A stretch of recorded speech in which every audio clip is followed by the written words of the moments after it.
están aquí. Entonces usted le va a dar, dice realizar cuestionario. No tiene límite de tiempo, ojo a esto, no tiene límite de tiempo. Usted puede tomarse todo el tiempo para contestar este cuestionario. Lo que sí verá que si responde mal, pues va a ir perdiendo puntitos.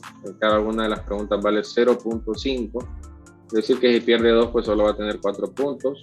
Contéstelo tranquilamente. Observen. Las preguntas abiertas ofrecen al entrevistado la posibilidad de expresar pensamientos y permiten al espectador responder libremente. Pregunta ahí. Entonces, ustedes van a buscar aquí, van a buscar qué es lo que dice las preguntas abiertas, y según lo que encuentren, pues es lo que van a contestar ahí.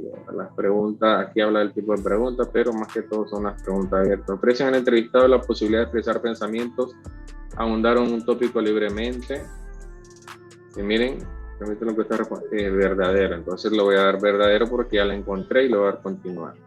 Y ustedes, las preguntas cerradas son ideales para recopilar información cualitativa. Entonces ustedes van a buscar esa, ¿verdad? Aquí el tipo de preguntas, las preguntas cerradas son ideales para, entonces aquí pueden contestar la pregunta, ¿verdad? Entonces, esto es en sí el cuestionario. Como les digo, no tiene límite de tiempo, es decir que no es como los exámenes, que los exámenes tienen 40 minutos, 30 minutos, esto no. Esto ustedes lo pueden contestar en el tiempo que quieran, ¿verdad? Límite, tienen una semana para hacerlo, ¿verdad? Sin que se pasen de la fecha. La fecha límite es el 24 de mayo. Estamos hoy en 17. Entonces tiene una semana para hacerlo. La puede hacer después. Recuerden que siempre lo pueden hacer después, pero se les va bajando puntos, ¿verdad? Porque lo van entregando tarde. Entonces, esta es la tarea que está en la plataforma Estrategia de Aprendizaje 2. Como les digo, ahí está el mismo material para poder desarrollar la estrategia. En la sección 3 también igual, ¿verdad? Ahí aparece el mismo material, aparece la misma encuesta, las mismas preguntas, y ustedes las contestan, ¿verdad? No es un examen, les repito, no es examen ni prueba, es un cuestionario y ustedes lo van a contestar de aquí, ¿verdad? De aquí, de este material. Y hoy vamos a empezar a ver un nuevo tema que pues estamos siempre en la unidad 2. En la unidad 2, pues lo que sigue, después de lo de la entrevista y de las técnicas de recopilación de información, lo que sigue son los diagramas de flujo de datos. Que pues, si ustedes pueden observar, aquí hay un diagramita, se utilizan en lo que es en los proyectos, en el desarrollo de proyectos de informática o sistemas de información, ¿verdad? Para como quien dice, graficar de una forma más entendible lo que son algunos procesos, algunas transacciones que se pueden dar dentro del sistema de información. Aquí tenemos un diagrama de flujo de datos de lo que podría ser las calificaciones, la entrega de calificaciones a un estudiante, donde tenemos estos que tienen aquí como en verde, pues son las bases de datos. Tenemos los procesos que están en estas figuras, que eso también lo tenemos que aprender. Ahí tenemos también lo que son las entidades externas, en este caso estudiantes, y tenemos lo que son las flechitas, se llaman flujo de datos. Ustedes han visto diferentes tipos de diagramas han estado estudiando informática, pues vieron diagramas de flujo o están viendo diagramas de flujo. Este diagrama de flujo de datos pues es un poco más detallado y existen varios tipos también, y el objetivo pues de esta clase es que nosotros aprendamos a identificar todos los componentes que lo forman, ¿verdad? Y saber, como les decía, para qué se utilizan estos diagramas de flujo de datos. Y en la teoría dice que los requerimientos de un sistema de información se pueden registrar en un documento. Es decir, todo lo que necesita el sistema de información se puede registrar en un documento. Y se puede hacer una representación gráfica de los procesos, lo que estamos hablando, del sistema con los diagramas de flujo de datos, conocidos también como DFD. A medida que la información se mueve a través del software, se modifica mediante una serie de transformaciones. Los diagramas de flujo de datos representan el flujo de la información y las transformaciones que se aplican a los datos conforme se movilizan de la entrada a la salida. Aquí vemos un ejemplo claro donde ustedes pueden ver que hay un diagrama de flujo de datos que, si ustedes se fijan, pues los procesos están enumerados, tienen un numerito, Estos son los procesos, todos estos que están aquí.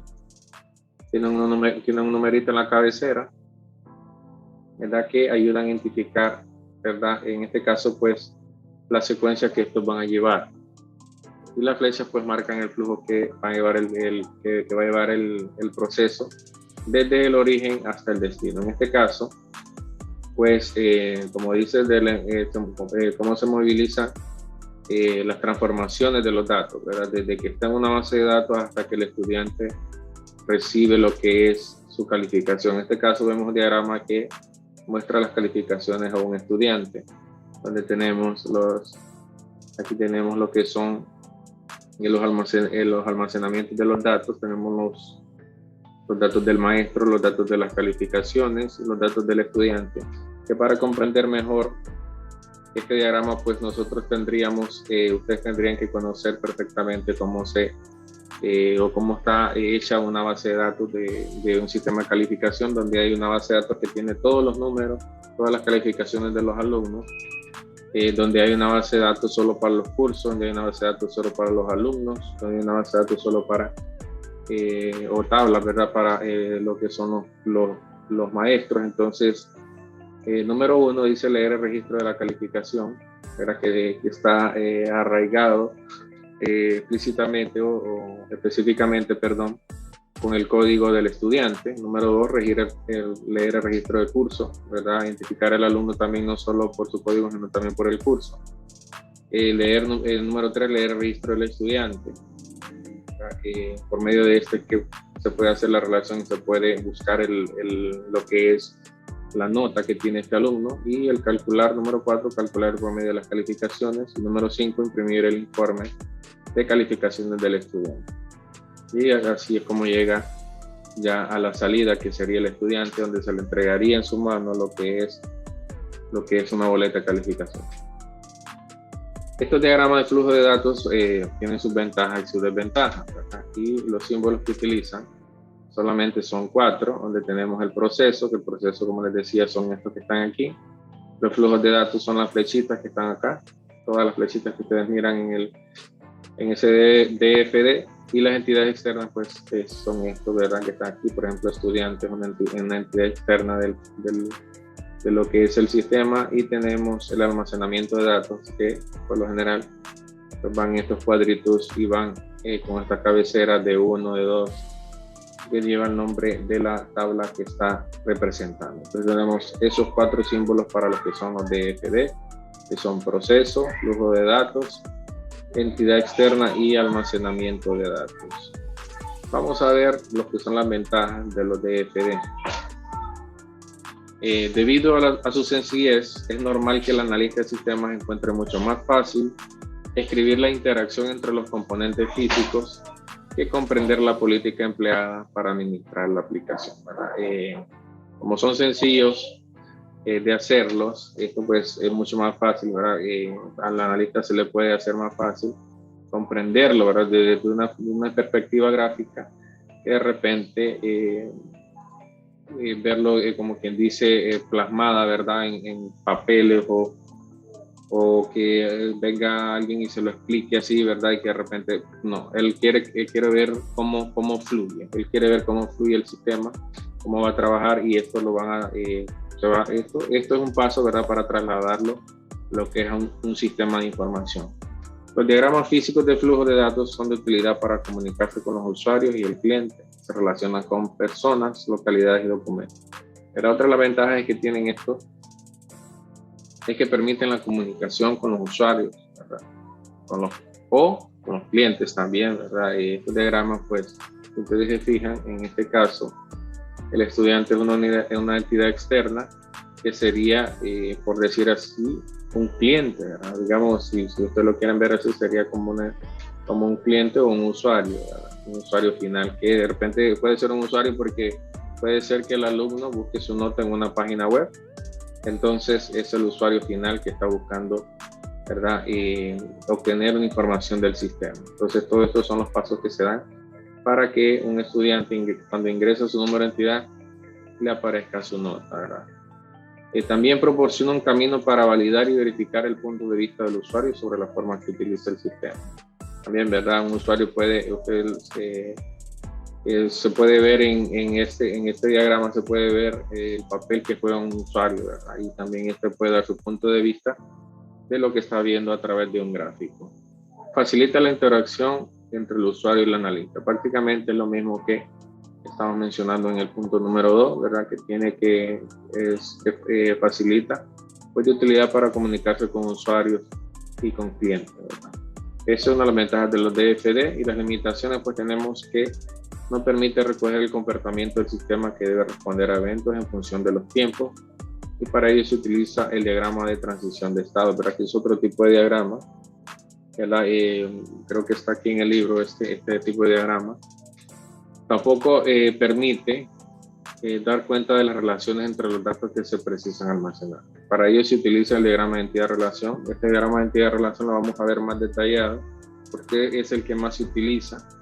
Si ustedes ven este diagrama, pues se dificulta ver en qué forma están relacionados la tabla de estudiantes con la tabla de cursos, la tabla de calificaciones con la tabla de estudiantes. Se ve que sí están interconectados entre líneas, pero el diagrama de flujo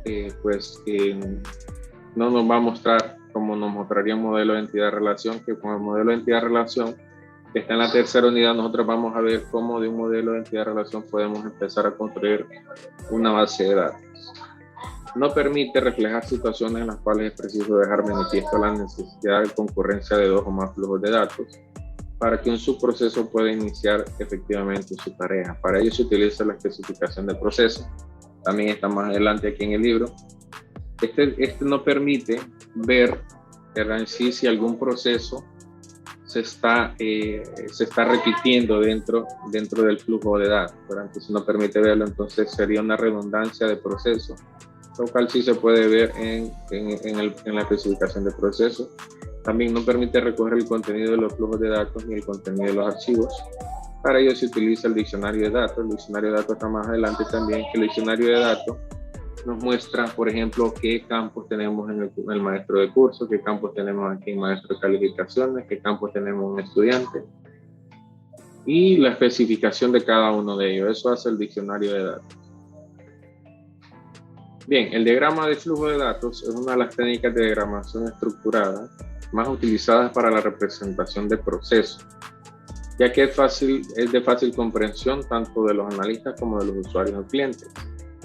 No se utilizan términos técnicos para lograr su cometido, es decir, no es tan sofisticado el lenguaje que se utiliza, por eso es fácil de comprender. El objetivo fundamental de esta técnica de diagramación es la descomposición de un problema complejo en otros más sencillos y manejables, ¿verdad? Particionarlos, ¿para qué?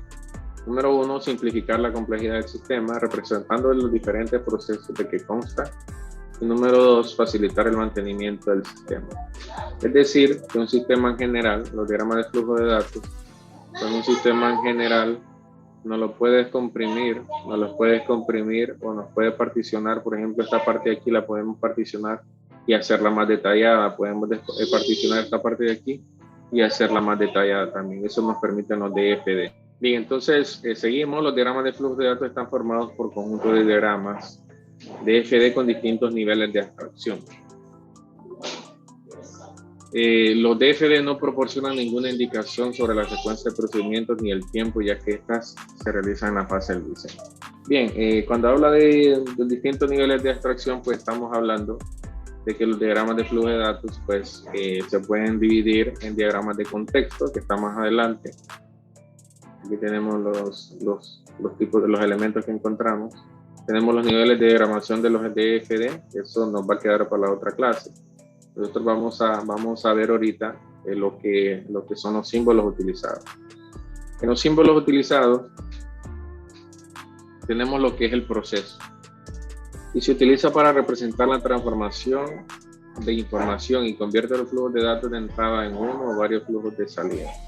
Es decir, que el símbolo de proceso debe recibir por lo menos un flujo de datos. Los flujos de datos, recuerden que son las flechitas, y transformarse para posteriormente salga otro flujo de datos, pero nunca debe volver hacia el mismo proceso. Es decir, tenemos acá, bueno, voy a buscar aquí, voy a ver si tengo acá. Acá tengo otros ejemplos. Por ejemplo, tengo aquí este proceso, ¿verdad? Dice ahí, ¿verdad? De que pues, los flujos deben estar interconectados, pero que nunca una flecha, es decir, una flecha de estas tiene que regresar al mismo proceso, ¿verdad? Eso es lo que está diciendo aquí. Nunca debe volver hacia el mismo proceso.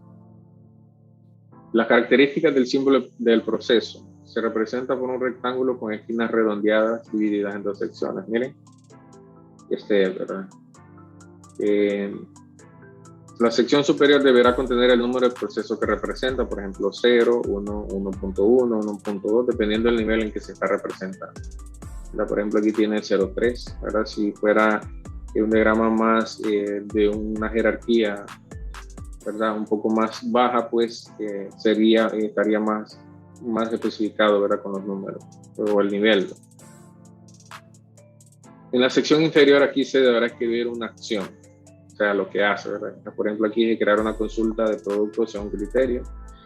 Entonces, la sintaxis del símbolo del proceso es nombre del sistema, acompañado con el número 0, verbo infinito, sustantivo adjetivo, verbo infinito, ¿verdad? El verbo, pues usted sabe lo que crear, ¿verdad? Por ejemplo, aquí es el verbo. Puede ser el sustantivo, lo que va a hacer, ¿verdad? Y el adjetivo. El número 2 dice, número 2, el símbolo del proceso deberá recibir como mínimo un flujo de entrada y enviar un flujo de salida, un flujo de datos. Es decir, que por lo menos tiene que tener uno de entrada. La entrada es el que viene hacia él y el de salida es el que va saliendo de acá, ¿verdad? El que tiene la flechita, como que dice, para afuera, ¿verdad? En la parte externa. El flujo de datos que sale del proceso no debe volver hacia el mismo símbolo del proceso, lo que decíamos, no se debe admitir redes inconexas de procesos, ya que no tendrá sentido la existencia de grupos de procesos sin conexión con el resto del sistema, ¿verdad? No debe haber un proceso de esto no debe estar ahí como volando sin ninguna conexión. Ejemplos del sintaxis del símbolo de proceso: sistema de administración de recursos humanos, ingresar a un cliente nuevo al crédito, ¿verdad? Calcular el impuesto sobre la renta, lo que decíamos aquí. En este caso, ingresar es el verbo, el cliente sustantivo sería cliente nuevo y el adjetivo sería crédito. O en el caso de que solo queramos, pues, el verbo, calcular, y el sustantivo, el impuesto sobre la renta. Ahora seguimos con lo que es, bueno, ya vimos lo que es proceso y ahora viene lo que es entidad. Ese cuadrado representa la entidad externa, por ejemplo, departamento o empresa, o en el caso del ejemplo que teníamos ahí, que era estudiante. El símbolo de entidad se utiliza para representar el envío de datos a sistemas o recibir de él. Este símbolo también es conocido como entidad, origen de datos o destino de datos. Entonces, eso es lo que es entidad y habla de las características. La sintaxis utilizada consiste en etiquetar siempre con un sustantivo en singular o con el nombre de algún sistema en el que interactúa o el que se está representando. Por ejemplo, alumno, cliente, CSI, sistema de control de inventario, puede ser un sistema que esté fuera del sistema que nosotros estemos creando. El símbolo de entidad puede utilizarse más de una vez para evitar el cruce de líneas que representan los flujos de datos. Bien, entonces estamos con los flujos de datos. Los flujos de datos son todas las flechas que miramos en los DFD. Es una línea que representa el movimiento de los datos que entran o salen de otro símbolo con una punta de flecha que indica el destino de los datos que representan. Es decir, ¿verdad? Son bien importantes que uno ponga la flecha donde debe de ir, ¿verdad? Porque si ponemos esta flecha, la punta de la flecha la ponemos acá, estamos diciendo que de acá está enviando información para acá. Entonces es bien importante que tengamos en cuenta eso, ¿verdad? Características de los símbolos de flujo de datos: se representan mediante una flecha para indicar la dirección en la que viajan los datos, deben estar etiquetados con un nombre, sustantivo y adjetivo, ¿verdad? Siempre tiene que, tiene que ir, siempre tiene que ir con algo escrito ahí, ¿verdad? La flecha debe tener un nombre debido a que representa los datos de una persona, lugar o cosa. El mismo flujo de datos puede aparecer varias veces en un DFD entre símbolos diferentes y puede tener uno o más destinos al mismo tiempo. Es decir, que una acción de estas se puede repetir en el DFD, ¿verdad? No tiene que ser única. El contenido puede ser de varios tipos, Elemento, un dato elemental, grupo, varios elementos de datos, múltiples representa un conjunto de datos. El uso del símbolo de almacén de datos puede representar una consulta que va desde un símbolo de almacén de datos al símbolo de proceso que envía la información del almacén. Aquí tenemos otras generalidades conforme, bueno, hablando de lo que son los flujos de datos, pero lo más importante pues es eso, ¿verdad? De que las flechitas pues tienen que estar bien definidas para dónde van, para dónde vienen, la punta de la flecha, y también de que tienen que llevar un nombre de lo que está realizando, ¿verdad? Aquí hay otras reglas, por ejemplo, la comunicación de un flujo de datos entre símbolos de procesos puede ser sincrónica y asincrónica. Sincrónica es la comunicación directa de dos procesos mediante un flujo de datos, indicando en algún momento del funcionamiento del sistema pueden coincidir con los procesos. Y asincrónica representa la comunicación a través de un almacén de datos que guarde los datos del proceso origen, indicando que el proceso destino capturará los datos cuando los necesite, ¿verdad? Pero esto, ¿verdad? Casi no es pura teoría, ¿verdad? Casi no se utiliza, y aquí vemos un ejemplo de los sintaxis en el símbolo de flujo de datos. Tenemos datos generales que puede ir de un proceso a otro proceso para un efectivo, también puede ir de una entidad externa, ¿verdad? A un proceso, deducciones laborales, ¿verdad? Tenemos que tener en cuenta esto, ¿verdad? Lo de las flechitas. Bien, jóvenes, entonces vamos a terminar la clase, pues, hablando o dando un repasito, ¿verdad? Que solo nos falta hablar de lo que son los almacenamientos de datos. Ya hablamos estábamos hablando de los 4 símbolos que se utilizan en los DFD, y hablamos de los procesos, ya hablamos de los flujos de datos, hablamos de las entidades externas, y nos tocan los almacenamientos de datos. Vamos a ver de qué tratan los almacenamientos de datos. Un almacén de datos es un depósito de datos estático en el que se guarda información para uno o más procesos. Los almacenes de datos en los DFD pues son los que llamamos tablas en una base de datos. En una base de datos podemos almacenar, pues imagínense una tabla de un instituto, tiene la base de datos de estudiantes, tiene de profesores, tiene de asignaturas, tiene de cursos, tiene de secciones, y cada almacén de datos pues se representa así, ¿verdad? Se representa mediante un rectángulo abierto, el cual representa el almacenamiento de datos. El rectángulo se dibuja con 2 líneas paralelas cerradas por una línea corta al lado izquierdo y abierta del lado derecho, así como está acá. Este símbolo se dibuja con suficiente espacio para que puedan caber las letras de identificación entre las líneas paralelas. Es decir, ¿verdad? Que se deja suficiente espacio para que se pueda ver el nombre. Aquí vemos que no le borramos la línea aquí, pero no debería llevar esta línea aquí. Acá tampoco. Seguimos las características de los símbolos del almacén. Del símbolo del almacén de datos, el nombre debe ser único y representativo de la información que almacena. Es decir, tiene que representar qué es lo que está almacenando. La sintaxis del almacén de datos es escribir un sustantivo en plural. Al lado izquierdo se debe asignar un número de referencia único, tal como de 1, de 2, de 3, de n, tantos como almacenes de datos existan en el sistema, ¿verdad? D1 es de datos, ¿verdad? Por eso tiene esa D. Puede ser, como que dice, del 1 hasta las tablas que tengan o los almacenes que tengan. Este símbolo se puede dibujar en el nivel más alto, en el que se accedió por más de un proceso, y en los inferiores también, ¿verdad? Si el almacén de datos es utilizado localmente por un proceso, se representa en el DFD el proceso al que pertenece. El almacén de datos puede dibujarse varias veces en un DFD para facilitar su lectura.